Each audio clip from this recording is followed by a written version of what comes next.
In this video, we will check how to record Google Meet's call. Before we proceed, make sure you subscribe to this channel and press the bell icon to get the daily tech videos. Let's get started. For this, we will be using a free Chrome extension called Beezy. You'll find the download link in the description below.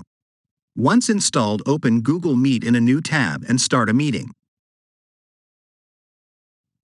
To start the recording, click on the Beezy extension button and select the Start Recording option.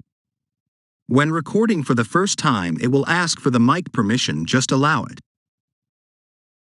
Your recording will start. Once you're done with the call, click on the Beezy extension again and select the Stop Recording option.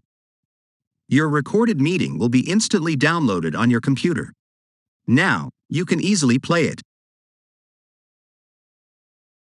To check all your recordings, just click on the Beezy extension and select the See Recordings button. It will open the folder with all your recorded meetings. That's it, guys. This is how you can record Google Meet's call for free.